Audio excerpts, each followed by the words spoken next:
Before we get to the topic that we're talking about today, let's first go over a quick recap of what the modern jump scare is. The modern jump scare mainly follows 3 steps to build up the jump scare. Number 1 is the build up. The build up is a slow scene where it's usually very quiet and there's no sound really. And like the music will cut out, and it will be like one still shot, and it will do something weird. Then second is the loud noise, which is the jump scare in itself. It's when like the killer comes running out of the hallway in The Exorcist 3, or when a cat like will jump out of somewhere, and like every horror movie ever made. And then number 3 is the payoff. The payoff is what happens afterwards. It should keep you frightened for the rest of the film. If it's done right, everyone has the payoff. But most modern jump scares go for the first 2 and not the third, because the payoff, that's why jump scares are seen as cheap now, because they're not going towards the payoff. Jump scares nowadays just do the first 2 steps. And in this episode, we're going to be looking about how each era did the modern jump scare.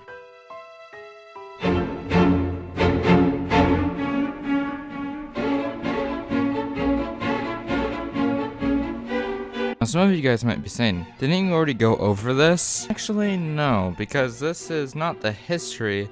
This is more of a compare and contrast of different eras, their jump scares compared to the ones that we have now. So let's get started. So basically, how it's gonna work, I'm gonna pick one standout jump scare that shaped almost the entire era's jump scares, and I will compare it to what we have now. So it will show the differences between that era's jump scares and ours now. So of course, for the 60s, I had to go with the most popular and most well done jump scare from that era, and that would be Psycho, the shower scene. Now let's compare to the 2 scenes. Psycho starts off with a very slow build-up. You slowly will start to see the shadow of the figure slowly walking up to the curtain while she is taking her shower. And then let's compare it to the other scene that we're going to be using, which is going to be the car crash scene from Insidious 3. Insidious 3 also has a slow build-up. She slowly starts to see this figure following her around, but it's just not very creepy. You're not worried for her. It's just a ghost that she's seeing walking around with her. And then let's go back to Psycho. And in Psycho also has build up. Psycho has build up, and so did the Insidious. So let's see, do they both have a loud noise? Yes, Psycho does have a loud noise. When the guy pulls off the curtain, the music score brings in that loud violin noise, and to represent that the scene is going to turn bad. Now let's see, since Insidious also had a build up, does it have a loud noise? And yes, it actually does. While the girl is looking at the ghost, a car comes flying past and rams right into her, and then that's the jump scare. So then you might be saying, do they both have a payoff? Psycho does. Marion Crane is dead. She is killed by Norman Bates. Wow. Does Insidious 3 have a payoff? Yes, it does. She is going to be in a hospital for the rest of her life. So why is Insidious always looked as a worse? Why is Insidious 3's jump scare always looked at as a worse jump scare than Psycho's? Well, for one thing, I have to say the music. Insidious does not benefit from the music as much as Psycho does, because Psycho has one of the best scores of all time, and Insidious has been using around. It's just not as good. The first movie score is good, but the sequels never has had as good as the scores. And the thing that makes Psycho so good is the score. While you can replace the Insidious jump scare with all hundreds of other jump scares out there. That's what makes the difference. Psycho's was original for the time, and it's still well done to this day. And guess what? The payoff is great. It makes it a mystery. It makes it, instead of revealing, hey, the ghost in the first 10 minutes of what the ghost looks like, they could have waited and just made her look off to the distance and see, and we don't see it, and then she gets hit by a car. But they ruined it by showing the ghost immediately. While Psycho doesn't reveal it's Norman Bates immediately. It takes a while. It takes literally to the end of the film to reveal that.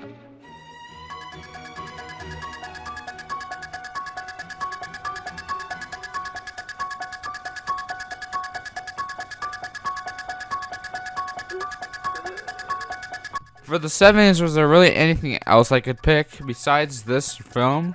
No, that's exactly what I thought. So for the film that I picked Halloween from 1978. And of course the jump scare that I picked was the Bob jump scare, where he walks into the kitchen and he gets a big freaking knife fall into his chest. So yeah, I picked that one, of course. And the jump scare that we're going to be comparing it to is going to be the blanket jump scare in The Conjuring. So the Bob jump scare has a lot of build up because you know that Michael Myers is already in the house and he's walking into the room that Michael Myers is in, but you don't know what's gonna happen. So it has a tense, very extremely tense build up in this scene. And then in The Conjuring, at the blanket scene, there's a lot of build up as well, because you know that something's been attacking the people in the house, but then it's like, oh, it's a calm scene, she's hanging up clothes outside, and then she accidentally lets go of it. And that leads us to our second part, and that is the jump scare itself. The jump scare in Halloween is Bob walks up to the door of the kitchen cabinet, and as soon as he opens the door, the figure comes out and just starts to chokehold him on the door. And as Bob is struggling to get free, Michael Myers just pulls up his knife into frame, and then he sticks Bob to the door, killing him in the process. Then let's get to back to The Conjuring with the blanket scene. The jump scare itself is when she lets go of the blanket, it flies into the air towards something unseen, and it hits this figure for a split second, and then it flies up to the lady's window, showing Lorraine that this lady's about to get possessed by the demon itself. So that's the jump scare itself for The Conjuring, and they're both very well done. Very disturbing when you first watch both of these films. And both of these have a very large payoff in the role of the films anyways. Because when Bob dies, you know that the lady who was in the house with him is going to be the next one to die. So you now know that Michael Myers is planning on just killing everybody he finds that might be friends or related to Jamie Lee Curtis's character. So you now know Michael Myers will just kill anyone. He is an unstoppable force that will just kill anybody. He freaking shoves this knife through a full human body and it hangs it up. So that's terrifying, because you know he can kill anybody, and he's gonna do it way more brutal than a normal person would. And then we got The Conjuring. The Conjuring's payoff is that we now see that the mother is going to be possessed by the demon, which is shown in the scene where she suddenly gets grossly, very disturbingly puked on and possessed. That is disgusting. And that is a scene right here from the blanket scene. You see that. So yay. And this film is just gross, and everything is so well done in both of these films.